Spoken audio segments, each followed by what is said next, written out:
सुरेश के दो बेटे थे, भीरू और धीरू। वो अपनी आखिरी वक्त में अपने बिस्तर पर था और उसके दोनों बेटे उसके पास आंखों में आंसू लिए बैठे थे। पिताजी, आप चिंता मत कीजिए, मैं और धीरू है ना, हम आपको कुछ नहीं होने देंगे। हाँ पिताजी, आप बस आराम कीजिए, डॉक्टर अभी आता ही होगा। मेरे बच्चों, मेरा अंतिम समय आ गया है। तुम दोनों मेरी बात ध्यान से सुनो। मैंने वकील से कहकर अपनी जायदाद तुम दोनों में आधी आधी बांट दी है। मेरे जाने के बाद तुम दोनों मिलकर रहना, एक दूसरे के सुख दुख में साथ देना। तुम्हारी माँ की भी यही इच्छा थी। जी पिताजी, आप जैसा कहेंगे हम वैसा ही करेंगे। जी पिताजी, आप जैसा कहेंगे हम वैसा ही करेंगे। और सुरेश उन्हें छोड़कर चला जाता है। अरे धीरू भाई, मैं तुझसे कहना चाहता था कि मुझे व्यापार बढ़ाने के लिए कुछ रुपयों की जरूरत है। अब पिताजी के जाने के बाद हम दोनों ही एक दूसरे का सहारा है। पिता के जाने के कुछ दिनों के बाद दोनों भाइयों की जिंदगी धीरे धीरे सामान्य हो जाती है। दोनों भाई अब अपना अपना व्यापार संभाल लेते हैं।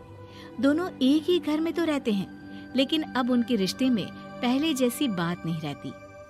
भीरू शुरू से ही लालची था, इसलिए सुरेश ने पहले ही उन दोनों में प्रॉपर्टी का हिस्सा बांटकर लड़ाई की गुंजाइश खत्म कर दी थी।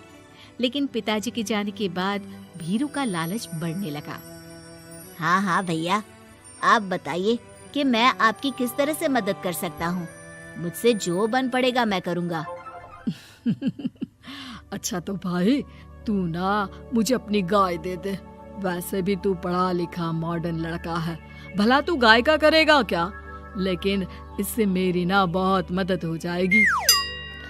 ठीक है भैया, आखिर भाई ही तो भाई के काम आता है। आप ले लीजिए मेरी गाय और उसे बेचकर आप उन रुपयों को अपने व्यापार में लगा लेना।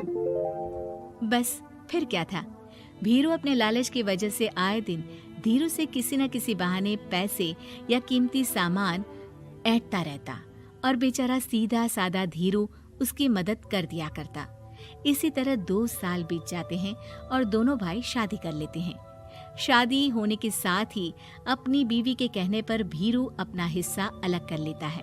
अब दोनों भाई अलग अलग रहने लगते हैं। अरे साधना, ये देखो, मैंने आज ही एक बड़ी डील साइन की है। ये शहर का सबसे बड़ी फैक्ट्री का मालिक है। इसके साथ व्यापार करके मेरे व्यापार में दिन दुनी रात चौगुनी तरक्की होगी। लेकिन इसकी बस एक ही शर्त है, अगर इसे हर हफ्ते सामान की पेमेंट नहीं दूंगा तो मुझे इसे जुर्माने के तौर पर बहुत बड़ी रकम देनी होगी। ये तो बड़ी ही चिंता की बात लगती है जी। अरे चिंता कैसी, मैंने पहले ही हिसाब लगा लिया है। मैं इसे हर हफ्ते पेमेंट भी दूंगा और एडवांस में ऑर्डर भी, तो फिर चिंता काहे की। पास से गुजर रहा भीरू उन दोनों की सारी बातें सुन लेता है और फिर, अरे राधा, सुनती हो? उस धीरू ने आज एक बहुत बड़ी डील साइन की है। ये सुनकर ना मुझे बहुत बुरा लग रहा है। भीरू उसे सारी बात बताता है। तो ऐसे हाथ पे हाथ रख के गुस्सा करने से क्या होने वाला है? आप तो उस डील की कमजोर कड़ी जानते ही हैं। तो मारिए हथौड़ा। अगले दिन धीरू के घर में चोरी होती है और उसमें उसके वो रुपए भी चले जाते हैं जो धीरू डील के मुताबिक क्लाइंट को देने वाला था। फिर शर्त के हिसाब से धीरू को जुर्माने की रकम देने के लिए अपना घर गिरवी रखना पड़ता है और उसका व्यापार भी बंद हो जाता है। सुनिए जी, आप दिल छोटा मत कीजिए। आप कोई ऐसा बिजनेस कीजिए जिसे आप जल्दी से जमा सके और कम पैसों से भी शुरू कर सके। आप फल सब्जियों का व्यापार शुरू कीजिए।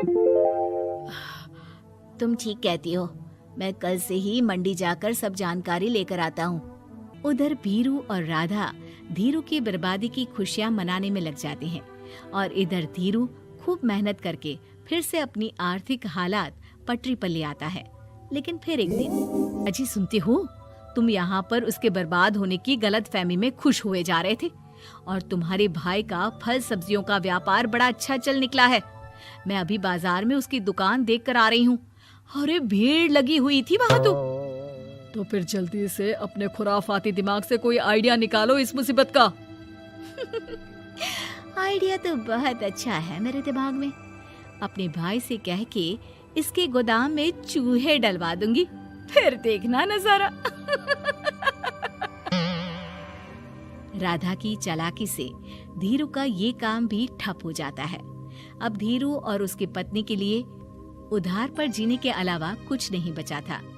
बेचारा ईमानदार धीरू अपने भाई भाभी की चालाकी की वजह से बहुत बुरे दिन काट रहा था।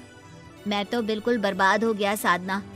पिताजी का दिया हुआ अच्छा खासा बिजनेस संभाल रहा था, लेकिन मेरी किस्मत ने मुझे यहाँ लाकर खड़ा कर दिया। अब तो खाने के भी लाले पड़ रहे हैं। कोई नौकरी भी इतनी आसानी से नहीं मिल रही। मुझे माफ कर दो, मेरे साथ रहकर तुम्हें भी ये दिन देखने पड़ रहे हैं। देखिए जी, आप दिल छोटा मत कीजिए, भगवान कोई ना कोई रास्ता जरूर खोल देगा हमारे लिए। और मेरे दिमाग में तो एक अच्छा आइडिया आ भी गया। मैं बचपन से ही अपनी दादी, नानी और माँ को एक खास तरह का अचार बनाती देखती आई हूँ। वो अचार जितना टेस्टी होता है उतना ही उसे बनाना मुश्किल भी, लेकिन एक बार बन जाने पर वो जल्दी खराब भी नहीं होता जी। वो अचार सिर्फ हमारे ही गांव में बनता था, जिसे खरीदने के लिए दूर दूर से लोग आते थे। मैं सोचती हूँ वही अचार बनाने का काम हम शुरू करें तो। मैं बनाया करूँगी और आप उसे मार्केट में बेच आया करना। साधना, तुम्हारी बातों से मेरे मन में उम्मीद जाग उठी है, लेकिन ये सब काम शुरू करने के लिए रुपए कहाँ से आएंगे? ए जी, मेरी ये कंगन किस दिन काम आएंगी? आप इन्हें गिरवी रखवा लो और जब पैसे आ जाए तो इन्हें छुड़वा लेना। साधना बाजार जाकर अचार बनाने का सामान लेकर आती है, फिर घर आकर सारे खिड़की दरवाजे बंद करके अचार बनाती है और धीरू उस अचार को पैक करने में साधना की मदद करता है और अगले दिन बाजार में बेच भी आता है।